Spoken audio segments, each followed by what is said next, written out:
J'ai passé les 10 dernières années de ma vie complètement immergée dans le monde de la finance et de l'argent. Ça a commencé par un diplôme en comptabilité, ensuite une licence en finance d'entreprise, un master en sciences actuarielles et un autre en finance mathématiques, et par la suite des boulots tels que analyste du risque de crédit et de la fraude et finance manager. Et un parcours à la fin duquel on pourrait s'imaginer que j'avais une expertise particulière autour de la gestion des finances, ce qui n'était absolument pas le cas. Il y a une tonne d'erreurs que j'ai commises autour de la gestion des finances personnelles qui m'ont maintenu pendant beaucoup trop longtemps, stuck, overwhelmed et tout simplement running in circles when it comes to autour de comment gérer mes finances. Et pas mal de personnes aujourd'hui ont ce sentiment-là qui vivent le salaire après salaire parce qu'ils n'ont pas une bonne gestion de leurs finances. Et dans cette vidéo, on parle justement de 9 erreurs les plus grosses que beaucoup de personnes commettent en fait, qui les empêchent d'avoir vraiment une stabilité financière et même encore une liberté financière rapidement.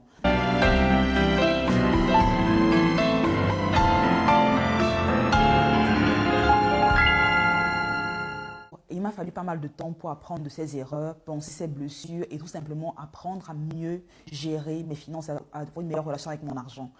Et la première erreur que tu veux éviter de commettre, c'est tout simplement, ou la première erreur que beaucoup de personnes commettent, c'est de se payer en dernier. Très souvent, lorsqu'on reçoit son salaire, on va commencer par payer le loyer, l'assurance, l'hypothèque, les factures.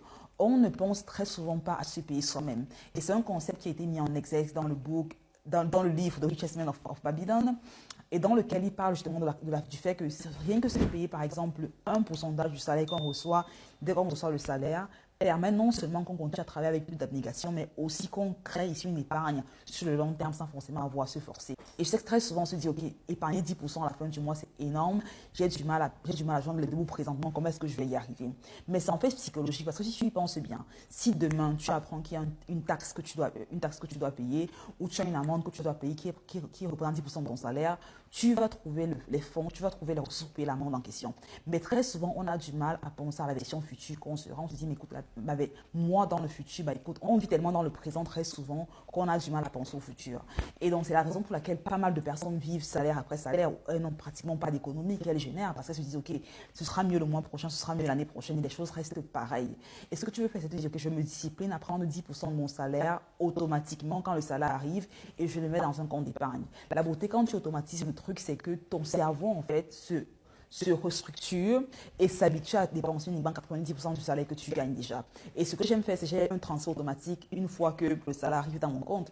Un revenu arrive dans mon compte, il est aisément envoyé dans mon compte de débit. Ça permet que je n'ai même pas la possibilité d'utiliser les fonds. Se payer en premier, c'est vraiment une chose importante que tu veux faire et arrêter de te payer en dernier. Parce que si tu continues à te payer en dernier, tu auras du mal à accomplir tes projets.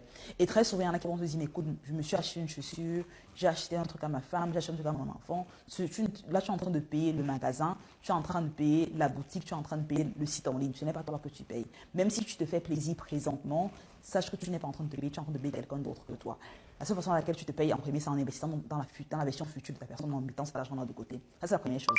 La seconde chose que beaucoup de personnes commettent, c'est de ne pas avoir un budget. Ça veut dire, on n'a pas un budget en termes de ce qu'on va dépenser chaque mois. On est tout simplement en train on reçoit le salaire, ça va un peu ici, ça va là-bas, voilà, on ne contrôle absolument rien. Il est important que tu saches que tu te disciplines à te dire, ok, quelles sont mes principales poches de dépenses tous les mois et quel est le montant que je veux dépenser chaque mois dans ces différentes poches de dépenses-là. Très souvent, on associe discipline à contrainte, à effort, mais en fait, la discipline, pour moi, c'est un synonyme de liberté. Parce que quand tu te rends compte, une fois que tu es discipliné avec comment tu gères ton argent, tu as plus de liberté au final, parce que tu sais exactement, ok, voilà ce que j'ai réussi à épargner, voilà exactement combien je vais investir dans cette poche de dépenses particulière ce mois. Et tu n'as pas en fait à avoir l'impression que tu t'es privé de quoi que ce soit, parce que tu te dis, ok, j'ai mes différentes poches, par exemple, ma poche dépenses incompressible, ça veut dire ici le loyer, les factures, tout ce qui va derrière. J'ai cette poche-là parfait, j'ai ma poche divertissement, j'ai ma poche éducation, j'ai ma poche don ou aide à la famille par exemple, et j'ai ma poche épargne. Ça veut dire une fois que tu as un budget pour chacune de ces poches-là, tu sais que chaque mois, voici ce qui va aller dans ma poche dépenses incompressibles, ou ma poche manger d'ailleurs. Une fois que tu as dépensé le montant budgété pour le truc, ça s'arrête tout simplement. Et tu as tout simplement plus de liberté en termes de ce que tu réussis à faire avec ton argent par la suite. Mais je te recommande fortement d'avoir un budget pour savoir exactement où ton argent part. C'est très important. La troisième étape ici va tout simplement consister à avoir ce que j'appelle des money date night. Ça veut dire ce sont des jours en fait de la semaine où ça peut être une fois par semaine ou 2 fois par semaine ou tous les mois, une fréquence qui te convient toi, mais je recommande au moins une fois par mois. Un moment où tu t'arrêtes Et tu fais un peu, tu regardes ton relevé bancaire, tu te dis, ok, voilà, où est-ce que mon argent est parti ce mois? Dans quoi est-ce que j'ai dépensé? C'est très important. Il y a un de mes mentors qui est un multimillionnaire qui me disait justement que lui, ce qu'il fait qui a été transformatif dans sa vie, c'était littéralement tous les matins, de regarder son compte bancaire, juste ouvrir l'application, regarder, ok, où est-ce que mon argent est parti, ainsi de suite. Il le fait tous les jours, bien qu'il génère des centaines de millions d'euros par mois, par an dans son business. C'est la raison pour laquelle avoir cette visibilité-là, de comprendre où est-ce que mon argent part, dans quoi est-ce que je dépense, est-ce que les dépenses que j'ai fait ce mois sont avec le budget que j'avais, ou est-ce que j'ai trop dépensé, ainsi de suite, c'est très, très important. La quatrième étape après les Money Date Night, ou ces sessions-là où tu regardes vraiment tes dépenses et tes revenus, c'est tout simplement te concentrer sur augmenter tes revenus. Il y a un plafond, je préfère me concentrer sur le plafond que sur le sol très souvent. Lorsqu'on essaye d'épargner, on a un plafond automatiquement qu'on va atteindre. D'accord? L'épargne qu'on aura va être uniquement proportionnelle au revenu qu'on va gagner. Ce que j'aime, ce que j'aime me focaliser très souvent, c'est plutôt comment augmenter mes revenus drastiquement. Comment est-ce que j'augmente mon revenu de X montant à 2X, à 3X, à 5X? Parce que c'est plus galvanisant. Il n'y a pas de limite sur combien est-ce que tu peux augmenter ton revenu. Ça veut dire, par exemple, ici, tu vas te dire, ok, au lieu de passer tout mon temps à réfléchir comment épargner, réduire toutes les dépenses, me priver, serrer la ceinture, resserrer la ceinture, demande-toi plutôt, d'accord, une fois que je finis mon boulot, j'ai 40 heures par semaine dans cette entreprise. Après, disons que je dors pendant 56 heures par semaine, j'ai 20 heures par semaine avec ma famille, mes amis, ainsi de suite, mais j'ai pratiquement 40 heures qui me restent encore durant une semaine que je n'utilise pas. Qu'est-ce que je fais de ces 40 heures-là? Comment est-ce que je peux utiliser ces 40 heures-là pour monter mon revenu en fait? Est-ce qu'il y a des compétences que je peux apprendre pour revendre après ensuite en ligne à des personnes qui en ont besoin? Est-ce qu'il y a des compétences que j'ai déjà, que je peux packager en termes de masterclass, de ressources, de livres que je peux vendre derrière? Est-ce qu'il y a des compétences que j'ai déjà que je peux vendre comme expert à des personnes qui en ont besoin éventuellement? Je te garantis que présentement, alors tu regardes cette vidéo, tu as des compétences que quelqu'un serait prêt, pour lesquelles pas mal de personnes seraient prêtes à payer pour les avoir.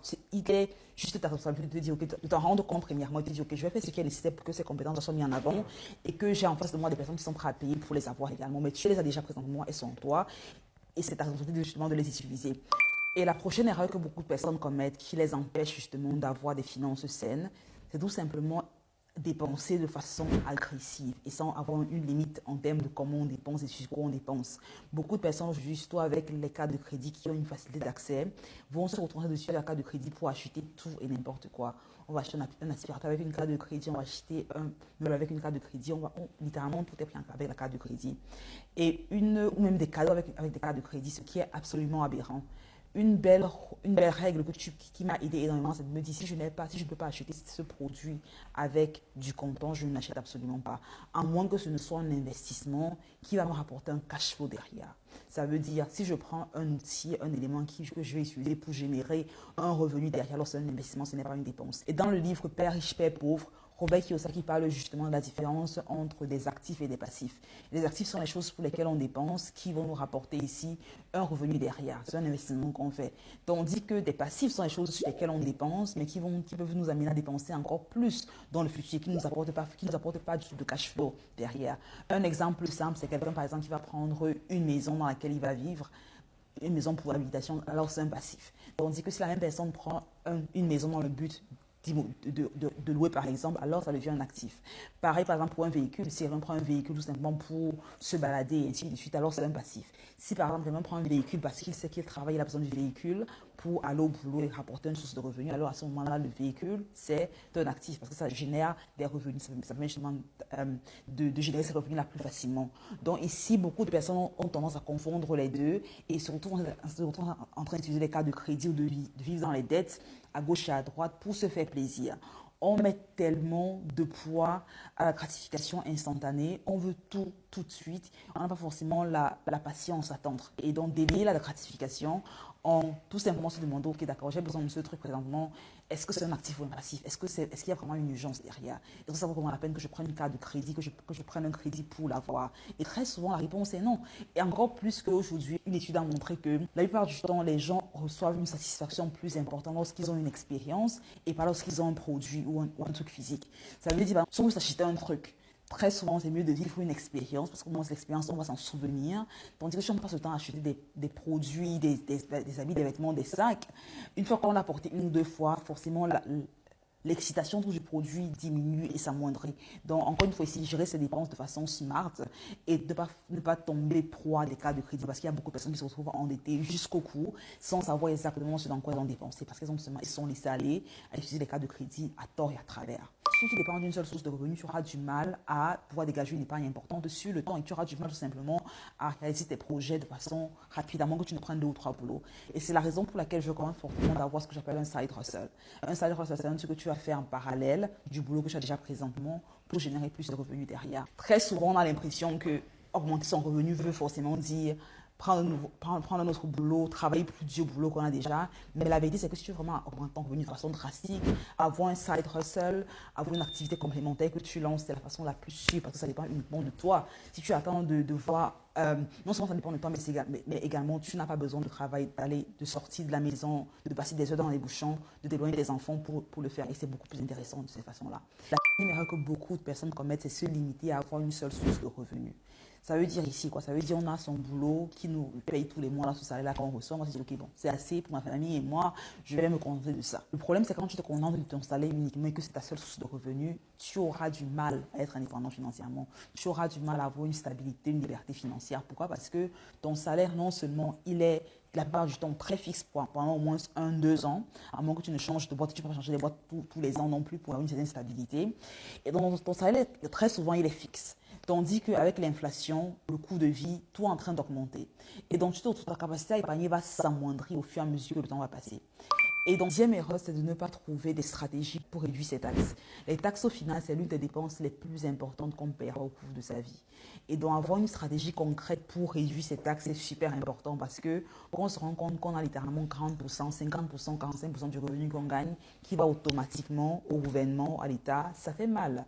Ça fait très mal. Et surtout quand on se rend compte qu'il y a surtout des stratégies qu'on peut mettre sur pied pour réduire ces taxes-là. Par exemple, il y a des investissements qu'on peut faire à travers lesquels les taxes qu'on a soient considérablement réduites et également des structures qu'on peut créer, par exemple une société qu'on peut créer à travers laquelle on aura encore ici moins d'impôts qu'on va payer. Mais quoi qu'il en soit, les taxes, c'est l'une des dépenses que beaucoup de personnes prennent pour acquis. Ok, mais les taxes, je vais devoir les payer. C'est vrai que tu vas devoir les payer, mais ce que tu dois te rendre compte, c'est que les personnes qui sont vraiment riches ont trouvé des stratégies pour payer beaucoup moins de taxes de façon légale. Ça veut dire qu'elles vont payer 10%, 5%, 3% de leur taxes, alors que la personne moyenne qui a du mal à payer ses factures, en fait, retrouve en train de payer 45% sur le revenu qu'elle génère. Et c'est la raison pour laquelle les riches deviennent de plus en plus riches et les pauvres s'appauvrissent, parce que les riches, justement, mettent sur pied des stratégies, des structures pour limiter leurs taxes ou pour gagner un maximum d'argent, tandis que les pauvres se contentent, blâment le gouvernement et ne sortent pas forcément de leur zone de confort pour changer les choses. Donc, je t'invite fortement à te demander comment est-ce que je réduis mes taxes, quelles sont les stratégies que je peux mettre sur pied pour y arriver. Si tu aimerais que je fasse une vidéo plus en détail sur la chose, laisse-moi savoir en commentaire, je me ferai un plaisir de la filmer pour toi. Deuxième erreur que beaucoup de personnes font, qui les empêche d'assainir leurs finances, c'est tout simplement attendre trop longtemps avant d'investir.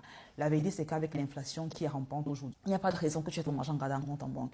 Ce que j'aime recommander, ce que je fais principalement depuis pratiquement 2 ans aujourd'hui, j'ai dans mon compte en banque le montant nécessaire pour mes dépenses incompressibles. Les dépenses que je sais auxquelles je devrais faire face pendant le mois. Et le reste de mon revenu est mis dans des comptes qui sont ou dans des activités, dans des business qui sont destinés à me générer plus de revenus. La beauté avec ce truc, avec cette stratégie, c'est que non seulement tu as toujours un cash. Le cash, ton argent produit du cash pour toi-même quand tu dors, mais également tu es sûr que tu as toujours assez de revenus sur place pour subvenir à tes dépenses. Parce que tu ne veux pas tout simplement économiser tellement au point que tu n'as pas assez pour vivre. En fait. Tu veux toujours avoir une marge que tu as dans ton compte en banque, mais littéralement la plus grande partie de ton revenu doit partir dans les investissements. En fonction de ta propension au risque ou ton aversion au risque, tu vas trouver des investissements qui sont avec un faible taux de risque ou un fort taux de risque, mais un retour d'investissement plus important derrière. Et j'ai fait une vidéo dans laquelle je t'en parlais de façon plus en détail, dans laquelle je parlais pourquoi avoir ton argent en banque t'appauvrit. Je la laisserai lire quelque part ici. J'aimerais vraiment la regarder plus derrière. N'hésite pas à regarder la vidéo jusqu'à la fin. Je te retrouve au prochain épisode. D'ici là, je te souhaite une excellente journée. Si je n'ai pas encore abonné, soit tu t'abonnes en cliquant sur le bouton rouge en bas. Like la vidéo, partage avec un ami que ça peut éventuellement aider. D'ici là, prends soin de toi.